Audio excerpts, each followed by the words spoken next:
Welcome into UFC Fight Night 171. I am Drew Martin. He is Matt Holt. We're giving out free picks on tonight's slate. We got three bouts that Matt likes and the main event here. But without further ado, Matt, welcome in. How you doing today, buddy? Drew, it's been too long, my friend. I'm excited. Look, three fight nights in 7 days, so I'm pretty pumped up. Yeah, absolutely. UFC taking everybody's eyeballs right now. If you like sports and you like to gamble, it's all about the UFC right now. And there's been a lot of tickets written on Saturday night. Matt, I know you did really well. How do you see this kind of going, I guess, last Saturday into this Wednesday? You seeing a lot of value here?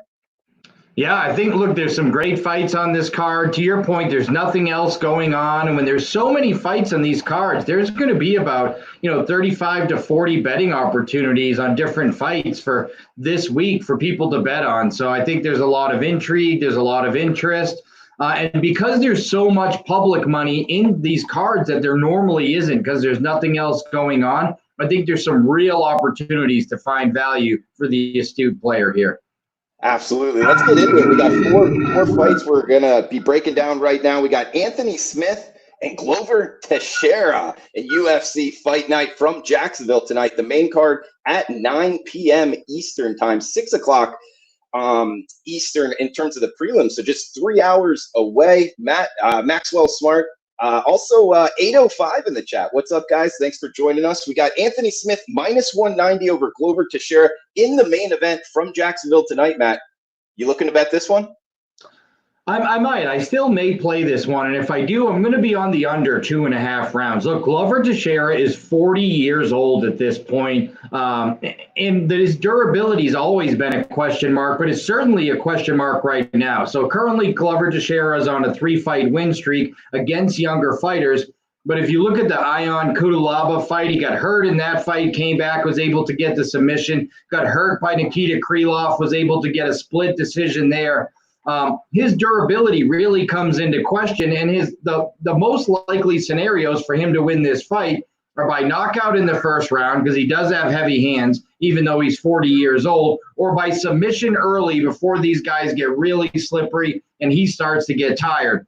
So I think he's really going to go for it here. And on the other side, Anthony Lionheart Smith is a finisher anyway. You get two big guys that are finishers regardless, one of whom is 40 and probably can't go 5 rounds anymore, Glover Teixeira. He knows he's got to go for it. My guess is this one probably doesn't go too long, and if I do end up playing, I'll be on under 2.5 rounds. Okay, so for the main event fight here, Matt looking towards the under 2.5. Now, Matt, you got three fights that you sent over to me, man, and reading your analysis, I'm liking them. I've been waiting to hear your kind of vocal analysis here for the show. But let's get after it, man. We got Chase Sherman. Looks like about minus 155 versus Ike Villanueva. That's a fight you're liking here. Why you liking it, Matt? Yeah, I laid minus 155 a couple of times. Look, the UFC really likes Chase Sherman. He fought 7 times in the UFC, and he did go 2-5 in that stint. But look at some of the names he lost to: Walt Harris, Justin Willis, Augusto Sake, who's a ranked fighter. Walt Harris is headlining the card this Saturday. So he fought some elite level heavyweights, did Chase Sherman, and he may have failed in some of those spots, but that was some great experience. He ended up falling victim to that 3-fight losing streak gets you cut that kind of tends to happen in the UFC. But I can tell you that Dana White and the UFC likes Chase Sherman. He's a good-looking guy. He has a lot of knockouts, 12 knockouts. Most of his wins come by knockout. And more importantly, he's 30 years old in a division that has a Daniel Cormier over 40 fighting for the title against almost 40, Stipe Miocic, and a bunch of contenders that are really aging. The UFC wants power punching young heavyweight contenders. So Chase Sherman gets cut from the UFC, starts training his ass off, doesn't sulk, goes on the regional scene, dusts 2 guys in the first round, no problem. And now the UFC is bringing him back. He's still only 36 years old. On the other side of this, Ike Villanueva will be making his UFC debut at 36 years old.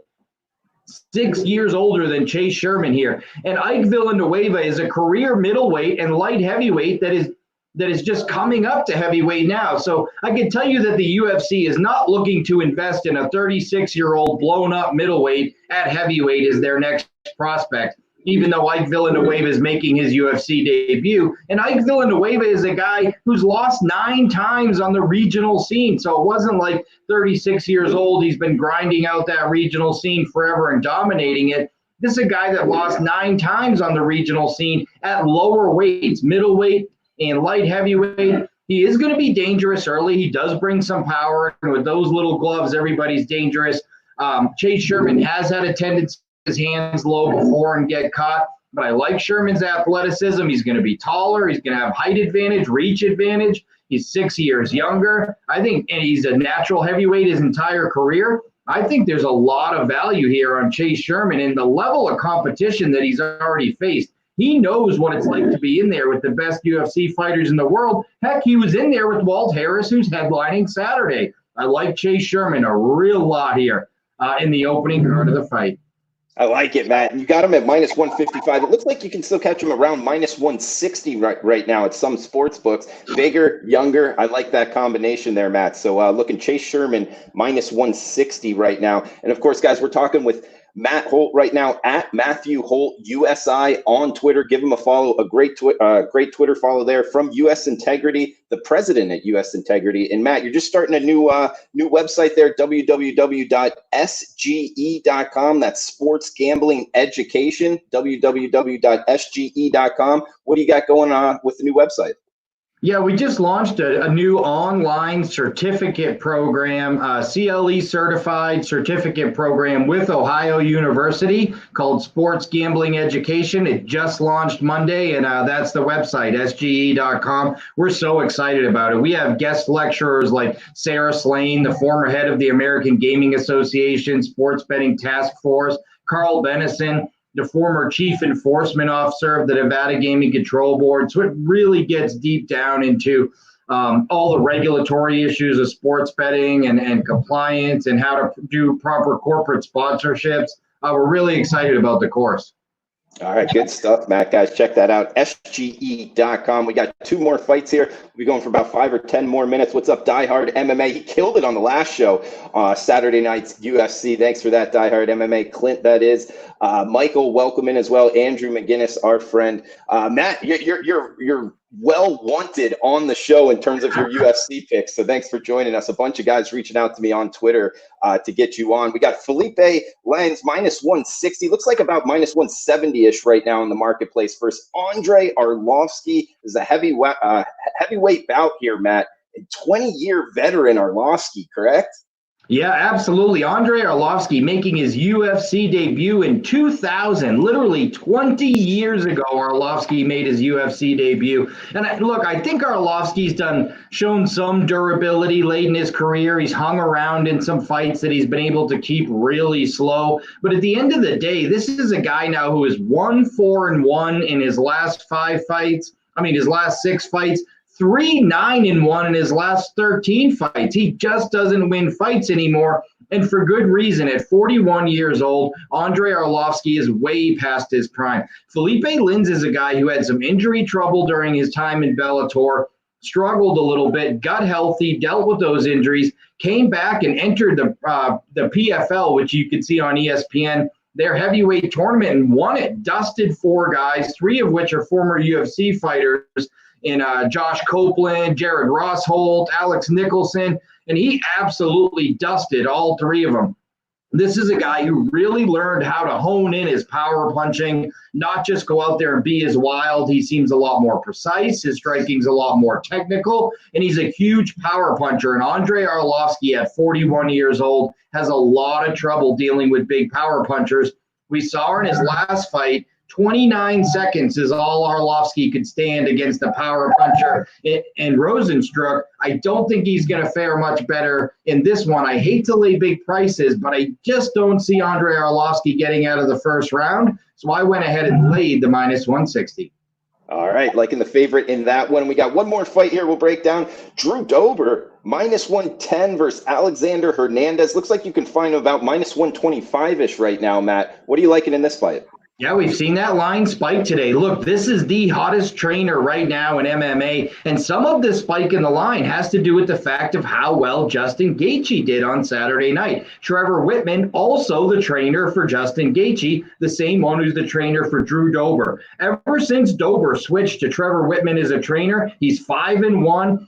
Unbelievable first round knockout over a very highly touted prospect in his last fight, Dober. Look, you can completely see the metamorphosis in the striking ability of the fighters that are trained by Trevor Wittman. And what I really like about this spot for Drew Dober is he was able to get a ton of Trevor Wittman's attention the last month, because guess what he was doing? He was helping Justin Gaethje get ready for Tony Ferguson with Trevor Wittman. So he was able to spend all that extra time with the hottest striking coach in the game right now, Trevor Wittman. That's got to help him in this spot here. Drew Dober's striking has been unbelievable lately. And what gives Alexander Hernandez problems? Guys that are power strikers. We saw it with Cowboy Cerrone. Once he started landing big shots on Hernandez, Hernandez didn't have an answer. This is going to be one of those cases where Alexander Hernandez is going to have to get this thing to the ground if he's going to have any success. Drew Dober's takedown defense has been great lately. If they keep this fight standing, I love that Trevor Wittman trained striking game. I'm going with Drew Dober. I like it, Matt. Good breakdowns, man. The 3 fights and the main event here. Matt, I got a question for you in terms of there not being any fans in attendance. Does that change how you're betting on these fights? Do you think it helps one fighter or hurts another fighter? Makes it maybe, look to bet the unders or overs? Anything like that with fans not being in because of the pandemic? I'm betting a lot less unders and a lot more overs when I do play totals. And what we found out last Saturday night is that many fighters, if not all of them, just many admitted that they not only heard both corners very clearly, but they could hear the commentators and what the commentators were saying, and that they use that information to make adjustments. And what happens is your corner says he's open for an 11-18. And all of a sudden, the other fighter knows, well, crap, this guy's going to try to hit me with a head kick. And you don't see those surprise head kicks or that surprise submission attempt as much. And thus, it's a little bit harder to get knockouts. It's a little bit harder to get submissions because the element of surprise is taken away a little bit because both guys hear that coaching so precisely. So, and we saw how many overs cashed last week. I think there was only 2 or 3 unders on the entire card out of all those fights. It's only one card. We're going to have to see how it goes. But right now, I'm a little weary of betting too many unders in these cards just because both guys are able to hear the coaching, especially in fights with younger guys where they're so in tune with their coaches still and trying to figure things out. 40-year-old like Glover Teixeira, he's going to do what he's going to do anyway. But these guys in their 20s who are really, their coach is saying left, 21, 72, a leg kick, high kick. The opponent's hearing it as well at the same time. So it is having an effect for sure. But the problem is we probably need to wait a few cards to really have enough analysis on how much of effect, but it has made me gun shy of betting any totals under. Okay, Matt, we do have a question here from Andrew. OSP versus Rothwell. Any quick thoughts on that fight, Matt? Sure. Look, anytime a guy switches weights, I'm always wary. Why are you switching weights? You couldn't make it at your weight? OSP has fought at light heavyweight forever. Why is he suddenly moving up to heavyweight? I will say this. I think OSP has the body. He's a big, huge guy, former football player who can actually carry that weight well. Sometimes guys go from light heavy to heavy. They think it's going to work out, but they're too small and they don't put the weight on right. OSP is a natural athlete. I think will carry that weight fine. I think he's going to be faster than Ben Rothwell, who's a really plodding heavyweight. The question is going to be the durability here for OSP. He's made dumb mistakes in fights in the past, and his chin's a little bit questionable. But I do like his chances here. If you force me to play this fight, I'm probably going to take the younger, more athletic guy in OSP, who I think can actually handle the weight gain a little bit. All right, he's Matt Holt, the president at U.S. Integrity. He's like Jay Sherman, minus 155. Philipe Lines, minus 160. Drew Dober, minus 125 now. And in the main event, if looking to bet it, he likes the under of 2.5 rounds. Matt, anything else you want to recap or throw out in conclusion before we shut this down?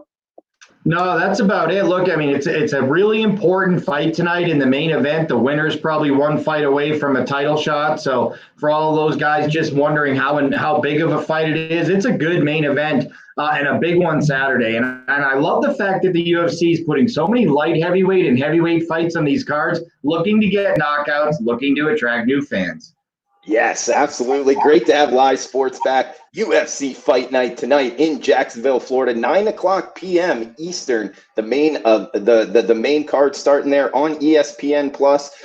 Big shout out to Matt Holt, one of the best in the business. Has been on both sides of the counter and really good UFC bettor here. I'm going to be tailing him on these. I'll retweet or actually I'll tweet at you, Matt. All your plays from the show. Follow him on Twitter at Matthew Holt USI. Also, guys, if you're watching on YouTube, please like and subscribe. We do appreciate it. So for Matt Holt, I'm Drew Martin. Guys, remember to wash your hands and best of luck with your bets.